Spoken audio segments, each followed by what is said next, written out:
నమస్తే BCN news కు స్వాగతం.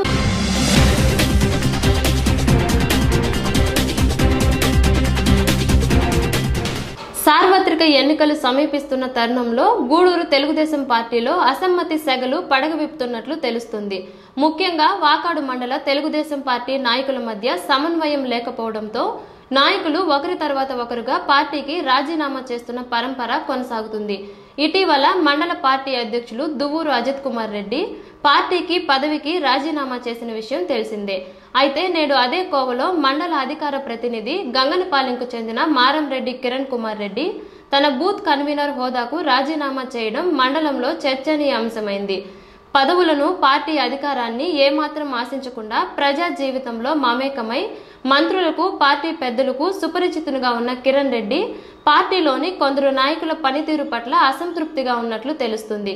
గత కొద్ది రోజులుగా పార్టీ కార్యక్రమాల్లో ఆయన కనిపించకుండా పోవడం వంటి కారణాలను కూడా గుర్తించలేని పార్టీ పెద్దల నిర్లక్ష్య ధోరణితో విసిగి వేసారిన కిరణ్ రెడ్డి ఈ నిర్ణయం తీసుకున్నట్లుగా తెలిసింది. అయితే సమాచారం అందుకున్న ఎమ్మెల్యే పాసెం సునీల్ కుమార్ హుటాహుటిన మండల పార్టీ నాయకుల ద్వారా కిరణ్ రెడ్డితో చర్చలు జరిపారు. దీంతో పార్టీకి రాజీనామా చేయాలనుకున్న ఆయన నిర్ణయం తాత్కాలికంగా వాయిదా పడింది. ఇదే కోవలో తీర ప్రాంత పంచాయతీలు రావిగుంటపాలెం, మూలపడవ, నిడుగుర్తి, పూడ్రాయి దొరువు గ్రామాల్లోని టీడీపీ నాయకులు కూడా పార్టీ పట్ల అసంతృప్తిగా ఉన్నట్లు సమాచారం. పార్టీ ఆవిర్భావం నుంచి టీడీపీలో కొనసాగుతున్న నాయకులకు ప్రస్తుతం గుర్తింపునివ్వడం లేదని వారు ఆవేదన చెందుతున్నట్లు తెలిసింది. మరో వారం రోజుల్లో తీర ప్రాంత పంచాయతీల్లోని తెలుగుదేశం పార్టీ స్థితిగతులు అగమ్యగోచరంగా మారే పరిస్థితులు కనిపిస్తున్నాయి.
రానున్న ఎన్నికలను ప్రశాంతంగా నిర్వహించేందుకు చర్యలు తీసుకుంటున్నామని జాయింట్ కలెక్టర్ వెట్రి సెల్వి తెలిపారు. ఈ క్రమంలో గూడూరు పట్టణంలోని డిఆర్డబ్ల్యూ కళాశాలలో ప్రిసైడింగ్ ఆఫీసర్స్, అసిస్టెంట్ ప్రిసైడింగ్ ఆఫీసర్లకు నిర్వహిస్తున్న శిక్షణా శిబిరాన్ని ఆమె పరిశీలించారు. Electronic voting machine, voter verifiable audit trail వినియోగ విధానంపై పలు సూచనలు చేశారు. సాంకేతికంగా తలెత్తనున్న సమస్యలను సరిచేయడం, రింగింగ్కు పాల్పడినట్లయితే తీసుకోవాల్సిన చర్యలను గురించి ఈ సందర్భంగా ఆమె వివరించారు. జిల్లాలోని 10 నియోజకవర్గాల్లో ఈ శిక్షణా తరగతులు జరుగుతున్నాయన్నారు. ఆమె వెంట సబ్ కలెక్టర్ ఆనంద్, తహసీల్దార్ సుధారాణి ఉన్నారు.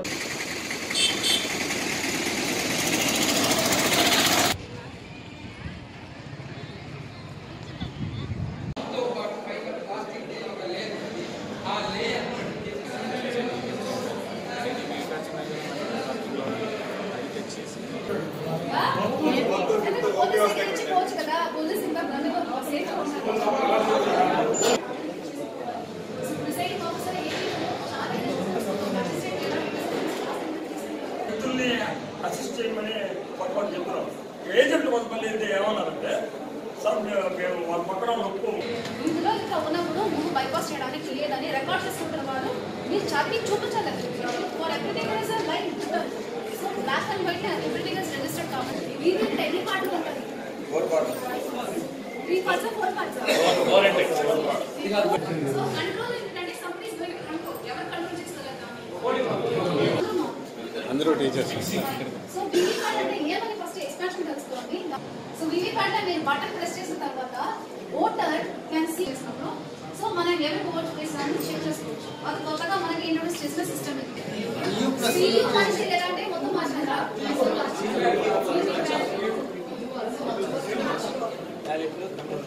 ఇవన్నీ ఇప్పుడు ఆన్సర్ మీకు దొరుకుతాయి ఈ రోజు క్లాసెస్ లో.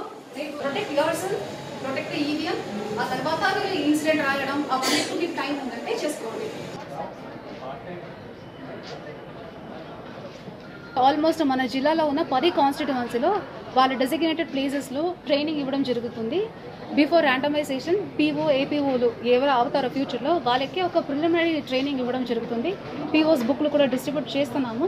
సో ఈసారి మన ఎలక్షన్స్లో వివిప్యాట్ ఒక కొత్త ఐటమ్ ఇంట్రొడ్యూస్ చేశారు కాబట్టి దాంతో ఎట్లా మొత్తం ట్రైనింగ్ ఫార్మ్స్ క్లెయిమ్స్ నుంచి స్టార్ట్ చేసేసి పోలింగ్ రోజు తర్వాత వీవీఎం ఈవీప్యాట్ ఎట్లా వాడాలి, ఇప్పుడు after hands on training and forms ఏ ఫార్మ్స్ ఫిల్ చేయాలి, ఎట్లా అది ఫిల్ చేయాలి అవన్నీ ట్రైనింగ్ ఇవ్వడం జరుగుతుంది. ఇక్కడ ఈ రోజు రేపటికి 2 రోజులు డిజైన్ చేసి ఉన్నాము. At the end of the day ఒక క్వశ్చన్ పేపర్ కూడా ఇవ్వడం జరుగుతుంది. రేపటికి మోస్ట్లీ ప్లాన్ చేస్తున్నాము. సో క్వశ్చన్ పేపర్ ఇచ్చేసి అసెస్ కూడా చేయడం జరుగుతుంది. సో ఎలా రెస్పాండ్ అవుతారో బట్టి మళ్ళీ నెక్స్ట్ ట్రైనింగ్ ఎంత తొందరగా ఇవ్వాలో. సో ఫస్ట్ ర్యాండమైజేషన్ తర్వాత ఒక ట్రైనింగ్, సెకండ్ ర్యాండమైజేషన్ తర్వాత వాళ్ళ పోలింగ్ స్టేషన్ అలాట్ అయినాక ఒక ట్రైనింగ్, ఇవన్నీ ఇవ్వడం జరుగుతుంది. సో దాంట్లో ఫస్ట్ స్టెప్గా ఈ రోజు ఇక్కడ ట్రైనింగ్ ఇవ్వడం జరుగుతుంది. Returning officer for Tirupati parliamentary constituency నాకు మొత్తం 7 సెగ్మెంట్లు వస్తాయి, 7 అసెంబ్లీ కాన్స్టిట్యువెన్సీ వస్తాయి. అక్కడ సర్వేపల్లి, గూడూరు, వెంకటగిరి, సూలూరుపేట అండ్ తిరుపతిలో 3 వస్తాయి. నిన్న తిరుపతికి వెళ్ళి ఆ 3 కాన్స్టిట్యువెన్సీ రివ్యూ చేయడం జరిగింది. అక్కడ కాళహస్తి, తిరుపతి అండ్ సత్యవేడు వస్తాయి. సో అక్కడ వాళ్ళందరూ ట్రైనింగ్ ప్రోగ్రామ్స్ కూడా నేను చూసాను, అక్కడ అన్నీ జరుగుతున్నాయి. సో మనం కూడా ఇక్కడ గూడూరు, వెంకటగిరి, రేపటికి సూలూరుపేట అటు సైడ్ వెళ్ళి చూడాలి. ఒకసారి ట్రైనింగ్ బాగా జరిగిందంటే మనకి ఎలక్షన్ రోజుకి మాక్సిమం ప్రాబ్లమ్ సాల్వ్ అవుతుంది. కాబట్టి we are district administration is more focusing on training part of this election process. So అందుకే వచ్చి పర్సనల్గా అందరితో ఇంటరాక్ట్ చేయడం జరిగింది. సో వాళ్ళు అసెస్ చేసేసి అది బట్టి మళ్ళీ ట్రైనింగ్స్ ఫ్యూచర్ ట్రైనింగ్స్ ప్లాన్ చేయడం జరిగింది. నేను చెప్తాను call but you are suppose to attend the training. Class లో ఉన్నా మేడం కంప్లైంట్ గా రిటర్న్ గా నేను పార్ట్ టైం టీచర్స్ మమ్మల్ని వాటర్ చేస్తున్నారు. దేశం కానీ రాజ్యం కానీ ప్రాంతం కానీ ప్రగతి బాటలో నడవాలంటే అందుకు ప్రజలు భాగస్వాములు కావాలనే ఉద్దేశంతో నాడు మహానుభావులచే ఆవిష్కరింపబడిన ప్రజాస్వామ్యంలో ప్రజల అభిప్రాయాలు లేకుండా నియోజకవర్గాలకు అభ్యర్థులను ఎన్నుకోవడం ఎంతవరకు సమంజసమంటూ గూడూరు ఎమ్మెల్యే పాసెం సునీల్ కుమార్ వైకాపా తీరు పట్ల అసహనాన్ని వ్యక్తం చేశారు. సార్వత్రిక ఎన్నికల్లో గెలిపే ధ్యేయంగా కార్యకర్తలు, నాయకులు కలిసి పనిచేయాలని పిలుపునిస్తూ కోటలోని రెడ్డి సంఘభవనంలో MLA Pasem Sunil Kumar, NDCCB vice chairman Nallapreddy Jaganmohan Reddy ఆత్మీయ సమ్మేళన కార్యక్రమాన్ని నిర్వహించారు. తెలుగుదేశం పార్టీ క్రమశిక్షణతో నియోజకవర్గంలో అభ్యర్థిని ఎన్నుకునే ముందు ఆయా ప్రాంతాల్లోని ప్రజల అభిప్రాయాలను తీసుకోవడం జరిగిందన్నారు.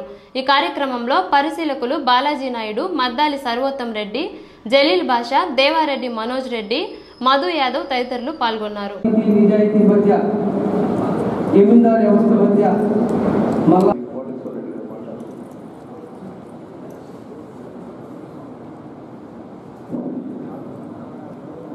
తెలుగుదేశం పార్టీ కుటుంబ సభ్యులకు, వేదిక ముందు ఉన్నటువంటి పెద్దలకు, ఎన్నిక ముందు రేపు సమరభాన్ని ఉపయోగించే తెలుగుదేశం పార్టీ కార్యకర్తలకు అన్ని కాపాడుకునే అగ్ని పరీక్ష మొదలైంది. తెలుగు గౌరవం కోసం, తెలుగు పౌరుషం కోసం, తెలుగు జాతి కీర్తి కోసం మరొక ప్రత్యేక హోదా ఇస్తే మా రాష్ట్రం ఏం కావాలన్నట్టు అంటే జగన్. మీ అందరికీ తెలుసు, ఈరోజు మనం ఈ సమావేశానికి ముఖ్య కారణం ఎన్నికలు ఎలా జరపాలా, ఎలా మనం చేసుకోవాలా, ఎలా ప్రజల్లోకి పోయి ఓటు తెలుగుదేశం పార్టీకి ఏ విధంగా మనం వినియోగించాలని చెప్పేసి ఆ సమావేశానికి ఈరోజు ఈ మీటింగ్ జరపడం జరిగింది. మనము తప్పకుండా ప్రతి ఊళ్ళో మనం చేసే యొక్క తెలుగుదేశం అభివృద్ధి కార్యక్రమాలు ఏయో అయ్యో పాంప్లెట్ ముఖ్యంగా ఎమ్మెల్యే గారు అరేంజ్ పనిచేస్తారు. మనం కమిటీగా వేసుకొని 3 ఊళ్ళకి ఒక ఇన్ఛార్జ్ని పెట్టుకొని ప్రతిరోజు సాయంకాలం ఆ ఊళ్ళ యొక్క ఎటువంటి పరిస్థితి ఎట్టుందని వాళ్ళందరూ కూర్చొని మాట్లాడుకొని మళ్ళీ ఎంత చేస్తే బాగుందని చెప్పేసి మీరు అందరూ అట్లా కమిటీలు వేసుకుంటాం. అయిన తర్వాత మళ్ళీ వీటి మీద మళ్ళీ ఇంకొక మండలం వైపు ఒక కమిటీ వేసుకుండి వాళ్ళందరూ పర్యవేక్షణతో ఎన్నిక జరగద్ది. పక్కాగా మనం ఎన్నికలు చేయాలా, ఓవర్ కాన్ఫిడెన్స్తో ఉండకూడదు. అవతల వాళ్ళు పెద్ద పెద్ద డబ్బున్న వాళ్ళు పెద్ద పెద్ద నాయకులు ఉన్నారు, సునీల్కి ఎవరు లేరు, మామూలు సాదా సీదా నాయకులు ఉన్నాము. మీ అందరం చూసి ధైర్యంతో మీ అందరూ చంద్రబాబు నాయుడు గారు అడిగారు, మీరు సునీల్ కుమార్ని గెలిపించుకొని వస్తారా, మీరు మాకు గ్యారెంటీ ఇస్తారా అంటే మీ అందరి తరఫున మేము గ్యారెంటీ ఇస్తాం సార్, గెలిపించుకొని వస్తామని చెప్పి చంద్రబాబు నాయుడు గారు చెప్పిన మీదనే ఆయన ఆలోచిస్తారు. మీ యొక్క ధైర్యంతో సునీల్ కుమార్ కష్టపడుతున్నాడు సార్. నియోజకవర్గంలో ప్రతి ఊళ్ళో పరిచయం ఉన్న వ్యక్తి, ప్రతి ఒక్కరితో సంబంధాలు ఉన్న వ్యక్తి, ఇటువంటి వ్యక్తికి ఇస్తేనే మనకి ఈ నియోజకవర్గంలో అభివృద్ధి జరగద్ది, ఎమ్మెల్యే కూడా అయ్యే అవకాశం ఉందని చెప్పడం జరిగింది. మీ అందరికీ తెలుసు సునీల్ కుమార్ సంగతి. కాబట్టి మనందరం ఎన్నికలు ఒక ప్రతిష్టగా తీసుకొని మనం రాష్ట్రంలోనే గూడూరు నియోజకవర్గం అనేది ఒక గుర్తింపు ఉంది, అది మళ్ళీ రేపు నిరూపించాలా మనందరం అని చెప్పేసి చెప్తున్నాను. త్వరలో మళ్ళీ తెలుగుదేశం పార్టీలోకి పరమాలక్ష్మి గారు కూడా చేర్చుకునేవని పార్లమెంట్ అభ్యర్థులు కూడా ప్రకటించబోతున్నారు సాయంకాలం లోపల. అది కూడా మన ప్రాంతీయ వాస్తురాలు మనందరికి ఇంకా ఇద్దరు, ఒక ఎంపీ ఒక ఎమ్మెల్యే మనకి ఇద్దరికి ఇక్కడ ఈ ప్రాంతంలో మనందరం తెలుగుదేశం పార్టీకి వేస్తే ఎంతో అభివృద్ధి చేసుకోవచ్చు, ఎంతో మనకు అందుబాటులో ఉన్న ఇద్దరు వ్యక్తులు. కాబట్టి మీరందరూ కష్టపడి ప్రతి ఒక్కరూ పోరాడాల్సిన ఎలక్షన్ ఇది ఒక మనకు ఒక ఛాలెంజ్గా తీసుకొని మీరందరూ పనిచేయాలా. మనందరం మీరు ఫోన్ చేసిన తర్వాత అందరం కూర్చొని ఎట్లా చేస్తే బాగుండు కమిటీలు వేసుకుంటాము. అందరం దీంట్లో సమిష్టిగా దీంట్లో రాజకీయాలు మనకి ఎన్ని కడుపులో మనం ఏమున్నా మర్చిపోయి పక్కన పెట్టేసి తెలుగుదేశం పార్టీకి సునీల్కి మనం దానికి ఎమ్మెల్యే గారికి గెలిపించిన దేవం ఒకటే పెట్టుకోవాలా. వేరే స్వార్థం కోసం నాకేం పెత్తనం అవసరం లేదు. మీరే మండలంలో మీరు ఎవరు పెత్తనం తీసుకుంటారో వాళ్ళు కిందనే మేము పనిచేస్తామని చెప్పేసి చెప్తా ఉన్నాను. దానికి అవసరం లేదు. మీరు ఎవరు పెట్టుకొని మీరందరూ మనం తెలుగుదేశం పార్టీకి సునీల్ కుమార్ గారికి మనం తప్పకుండా మనం ఒక పిచ్చేసి తీసుకొని గెలిపించి చంద్రబాబు నాయుడు గారిని ముఖ్యమంత్రి చేయాలని చెప్పేసి మేము అందరూ మనం చేసుకుంటూ గూడూరులో ఎప్పుడు కూడా గతంలో కూడా గూడూరు చూడకుండా తెలుగుదేశం పార్టీ పంచుకోట, దాంట్లో డౌట్ లేదు. ఎవరు ఎంతమంది వచ్చినా ఏం చేసినా. కానీ ఒకసారి చెప్తున్నాం కదా, అభ్యర్థులు లేటుగా డిసైడ్ కావడం, సక్రమంగా అందరితో అప్రోచ్ లేకుండా పోవడం, నాయకుల మధ్య సమన్వయం లేకపోవడం అంటే తప్ప, లేకపోతే నిజం సార్ అంత పరిస్థితి నాకు కాదు. అయినప్పటికీ దేవుడు గెలిపించారు కాబట్టి ఈరోజు కూడా ఎక్కడ కూడా పార్టీలకు అతీతంగా పేదవాళ్ళ విషయంలో ఎవరు వచ్చినా పనిచేస్తున్నాం. మీకు శాసనసభ్యుడిగా మీరు పిలిస్తే పలికేవాడు కావాలా, మీరు శాసనసభ్యుడితో మాట్లాడాలంటే చెన్నైకో లేక తిరుపతికి పోయేటువంటి శాసనసభ్యుడు కావాలా ఆలోచించడం తెలియజేస్తున్నా. ఇక్కడే తిరిగా మున్సిపల్ చైర్మన్గా కాలేజీ చైర్మన్ గెలిచా, తెలుగుదేశం పార్టీలో సిన్సియర్గా పనిచేశా, పార్టీ సెక్రటరీగా పనిచేశా, జిల్లా అధికార ప్రతినిధిగా పనిచేశా. ఇక్కడే ఉన్నా, ఈరోజు కూడా ఇక్కడే ఉన్నా. మున్సిపల్ చైర్మన్ ఉన్నప్పుడు అక్కడే ఉన్నా, ఎమ్మెల్యే కూడా ఇక్కడే ఉన్నా. నేను వేరే ఊరికి పోనా, వేరే దగ్గర పోనా. కానీ ఆ నాయకులు కూడా చెప్పేదంటే స్థానికమైన అభ్యర్థి ఇస్తే అతనికి కూడా స్థానికమైన సమస్యలు పూర్తిగా తెలుసుంటాయి. అట్లా లేకుండా మీరు అకౌంట్లో తీసుకొచ్చేసి ఓట్లు వేస్తారంటే అది ప్రజల ఇష్టం. నేను మళ్ళీ తెలియజేస్తున్నా, మీతో మాట్లాడేటువంటి ఎమ్మెల్యే కావాలా, మీతో మాట్లాడిన ఎమ్మెల్యే కావాలా ఆలోచించుకోండి. అట్లాగే ఇప్పుడే పెద్దలు చెప్పినట్టు మనకి దేవుళ్ళ మంచి పార్లమెంట్ అభ్యర్థి కూడా ఇక్కడ రాబోతున్నారు, ఇబ్బంది లేదు. ఎందుకంటే ఎక్కడ కూడా మసలైనటువంటి పార్లమెంట్ అభ్యర్థికి చంద్రబాబు నాయుడు గారు ఈరోజు మనకు అందిస్తున్నారు. కాబట్టి ఈ నియోజకవర్గంలో ఖచ్చితంగా పార్లమెంటు గెలవాలా, అలాగే అసెంబ్లీ గెలవాల్సిన అవసరం కూడా ఉంది. అది పెద్దల కోసం కాదు, మనలాంటి పేదవాళ్ళ పంచాయతీ కోసం. మీ ఎమ్మెల్యే గెలిస్తే మీతో ఉంటాడు, అవసరం గెలిస్తే ఆలోచించుకోండి. ఈరోజు తెలుగుదేశం ఉన్నాం కాబట్టి ఒకవేళ మీకు పని చేయకపోయినా పోలీస్ స్టేషన్ పోయినా మా ఎమ్మెల్యే ఫోన్ పెడతారు, బండి పెట్టుకున్నాయి మా ఎమ్మెల్యే ఉంటారు ఫోన్ కొట్టాడు, ఎంఆర్ఓస్కి వెళ్ళినాయి మా ఎమ్మెల్యే దీన్ని మార్పిస్తానంటారు. కానీ మనం లేకపోతే మన పరిస్థితి ఆలోచించుకోండి. అట్లాగే ఇప్పుడు ఉన్నటువంటి నాయకులు, వైఎస్ఆర్సీపీ నాయకులు, వాళ్ళు గెలిస్తే అరాచకాలు మొదలవుతాయి మీకు తెలుసు. ఎందువల్ల ఆలోచించుకున్నాం ఒకసారి. మనం గెలవకపోతే మనం అందరినీ కూడా ఇబ్బంది పెడతారు. కాబట్టి అది కూడా ఆలోచించుకోండి. ఏదో ఉన్నాం 4 సంవత్సరాలు పనిచేసాం, అందరి కార్యకర్తలు న్యాయం చేయాలని నేను చెప్పను. అయినప్పటికీ మన నాయకుడు చంద్రబాబు నాయుడు గారు ఉంటే మనకు సేఫ్. అలా కానీ ఇంకెవరినో పెట్టి ఇప్పుడే చెప్పారు, ఎలా ఓట్లు తీసేట్టు ఎవరికి ఉందా? మనిషి ఓట్లు తీసేట్టు ఎవరికి ఉంది? నువ్వు ఏముందో అర్థం కదా. దాదాపు రాష్ట్ర వ్యాప్తంగా 8 లక్షల ఓట్లు తీసేదానికి నువ్వు ప్లాన్ చేసావు. మన నియోజకవర్గంలో 7,500 ఓట్లు ఫామ్ 7 అప్లై చేసినటువంటి ఘనత నీది. దాని అంతా కూడా వైఎస్ఆర్సీపీ కమిటీ బూత్ కన్వీనర్లు అది బయట పెట్టాం, తీసుకొచ్చాం. మనం కానీ బయట పెట్టకపోతే అన్నీ ఓడిపోయాయి.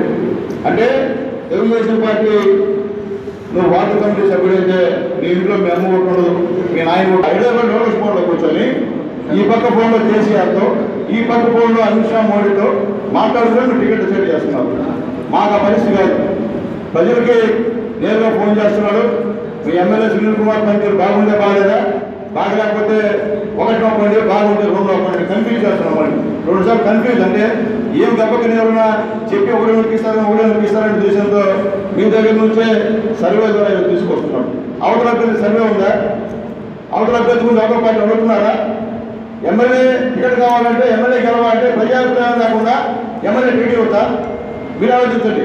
మీరు ఆలోచించకుండా నాకు టికెట్ వస్తా చంద్రబాబు నాయుడు గారు? అవతల పార్టీ అప్పుడు ఈరోజు ఈ పార్టీలో టికెట్ డిసైడ్ అయినా నిలబడి ఫోన్లు వచ్చాయి. మీ ఎమ్మెల్యే టికెట్ ఇస్తున్నాం, మీకు తుర్తుకుంటే ఓడిపోవాలంటే అందరం దుర్డుకుంటున్నాను.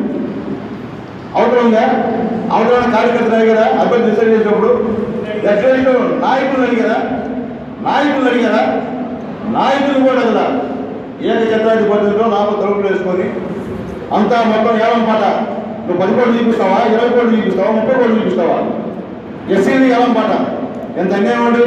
ఏనాడైనా ఎస్సీ కాన్స్టిట్యున్సీలో కోటికి ఏలం పాట పట్టిన పరిస్థితి ఉందండి. ఈరోజు ఏలం పాటలు పెట్టి ఏలం పాటలో నువ్వు సరిపోకపోతే నీ పేరు తీసేసి ఏలం పాటలో ఎవరైనా కావచ్చు, ఆయన ఆ ఊరోడు కావచ్చు, ఆ దేశంలో కావచ్చు, రాష్ట్రంలో వాడు కూడా ఈరోజు నువ్వు టికెట్ ఇచ్చిన పరిస్థితి. ఈరోజు సునీల్ కుమార్ పూతలపట్టు ఒక దళిత శాసనసభ్యుడు భార్యాభర్తతో ఉదయం నుంచి రోడ్డు స్పాట్ నిలబడుకొని ఉంటే అట్లీస్ట్ లాభం కూడా ఇంటిదే.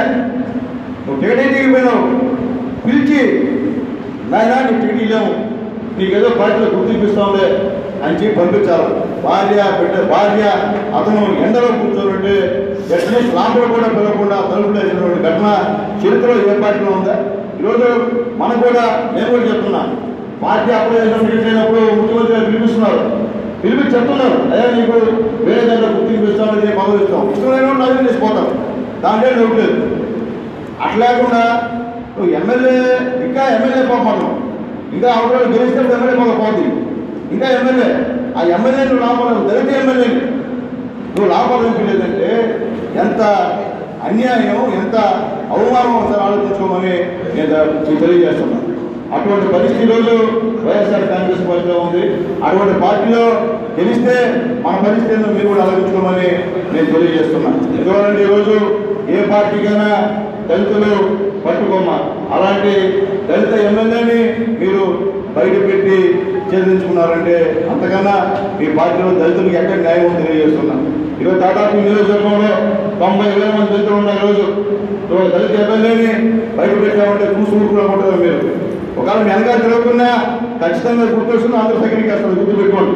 వైఎస్ఆర్సీపీ నాయకులు తెలుస్తున్నా, మీరు మా దళితులకి ఏదో మద్దతు పెట్టి మీరు ఎన్నోవారు గురించుకున్నా ఏం చేసినా ఆడికి వచ్చేరాపడికి సైకిల్ గుర్తొస్తుంది, చంద్రబాబు నాయుడు గుర్తొస్తున్నారంటే ఈ రాష్ట్ర దేశంలో దళితుల కోసం దళిత స్టేషన్ పెట్టి మొత్తం 170 మంది ఎమ్మెల్యేని అంటే వైఎస్ఆర్సీపీ ఎమ్మెల్యేలు ఫోన్ మీద అంతా కూడా దళితుల వాళ్ళకి తీసుకొచ్చి మనతో పాటు కింద కూర్చొని మీతో మాట్లాడినటువంటి ఎమ్మెల్యేగా జరిగినటువంటి మహానుభావుడు చంద్రబాబు నాయుడు గారు తెలియజేస్తున్నా. ఈరోజు బీసీ గతిని పెట్టి బీసీలు లేకుండా చేసినటువంటి మంచి మనిషి చంద్రబాబు నాయుడు తెలియజేస్తున్నా. ఈరోజు ఎస్టీ బీసీ బిడ్డలకి పెళ్లిళ్ళు కావాలందరూ కూడా అయ్యా మీకు ఆ పార్టీలో గౌరవం లేదు, మిమ్మల్ని కేవలం పావులుగా వాడుకుంటారు. ఉదాహరణకి పూతలపట్టు ఎమ్మెల్యే సునీల్ కుమార్ పరిస్థితి టీవీలో వాట్సాప్లో చూడమని చెప్పి మిమ్మల్ని అడుగుతున్నాను. ఎందుకంటే దానికి ఏమైతే అతను ఏదో అంటారు, అందువల్ల మేము బయట పెట్టామని. ఇది మంచి పద్ధతి కాదు. ఎమ్మెల్యేలు అందరూ ఎమ్మెల్యేలకి కులాలతో పని లేదు, అందరికీ ఇచ్చిన గౌరవం మినిమం ఎమ్మెల్యేకి ఇవ్వాల్సినటువంటి అవసరం ఉంది. ఎమ్మెల్యేకే గౌరవం ఇవ్వకపోతే సాధారణ ప్రజలకి కార్యకర్తలకి ఏం గౌరవిస్తామని నేను తెలియజేస్తున్నాను. ఇన్ని రోజులు ఈ నీళ్ళు అన్ని పెట్టుకొని 3 సంవత్సరాలు తిరిగిన అతనికి నువ్వు సిగ్గికుండా నువ్వు చేస్తున్న పద్ధతి ఎంతవరకు న్యాయం అని చెప్పి అడుగుతున్నాను. ఎందుకంటే బాధ ఎవరికైనా బాధ, పనిచేసేవాడు ఏ పార్టీలో ఉంటే సంతోషమే, ఏ పార్టీలో పనిచేసేవాడికి సీట్ ఇస్తే సంతోషమే. అది కాకుండా ఇష్ట ప్రకారంగా యానం పార్టీలో మీరు పాల్గొని ఈరోజు ఎమ్మెల్యే టికెట్ ఇవ్వడం ఎంత మాత్రం సమంజసమని మిమ్మల్ని కోరుతున్నా. ఏదైనప్పటికీ ఈరోజు మా అందరం కూడా ఒక ప్లాన్గా పెద్దలు చెప్పారు, జగన్మోహన్ అన్న, మా సర్వోత్తం కోటయ్య, చంద్రబాబు వీళ్ళందరూ కూడా మాట్లాడుతూ చెప్పారు. ఖచ్చితంగా మీరు కంప్లీట్ చేసుకుని రేపటి నుంచి మనం ఈ పాంప్లెట్స్ అన్నీ కూడా అభివృద్ధి కార్యక్రమం అన్నీ కూడా మీకు ఇస్తాం. అలాగే మీ పంచాయతీ వైజ్గా 21 పంచాయతీలో ఏ పంచాయతీకి ఏ యొక్క వర్క్ చేయిందో కూడా మీకు అటాచ్ చేసి మీకు ఇచ్చేస్తాం. దయచేసి దానిపైన మీరు దాంట్లో తరువుగా మీరు ప్రిపేర్ ఎవరైనా పంచాయతీలో జరిగిన వెంటనే వస్తున్నాయి. ఇంత సిమెంట్ రోడ్డు వేశారు, ఇది రుణమాఫీ జరిగిందని మీకు నోట్లో మొత్తం చిన్నప్పుడు చదువుకుంటారు. అయినప్పటికీ ఒకసారి దాన్ని చూసి ఎవరైనా కానీ అడిగి చెప్పేది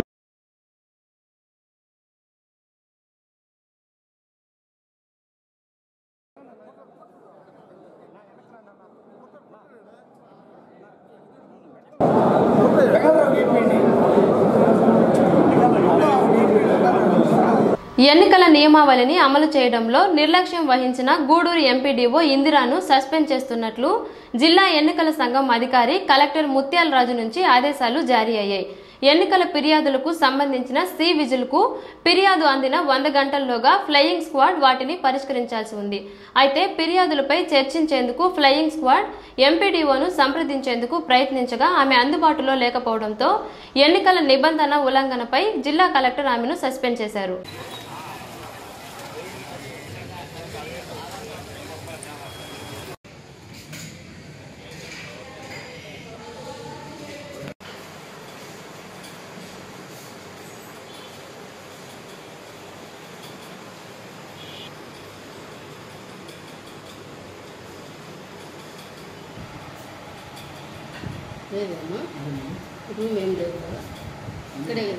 గూడూరు పట్టణంలో వెలిసి ఉన్న సాయిబాబా మందిరంలో బాబాకు ప్రత్యేక పూజలు నిర్వహించారు.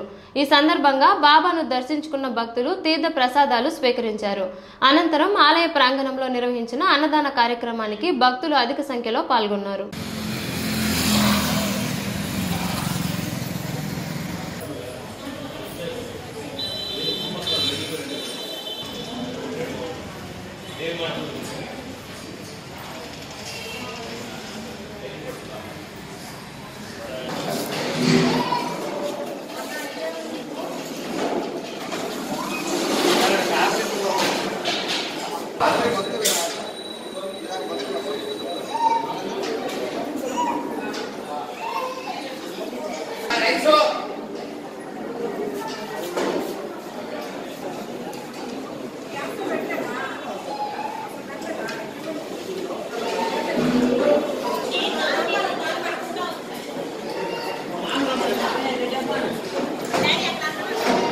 BCN న్యూస్ ఇంతటితో సమాప్తం.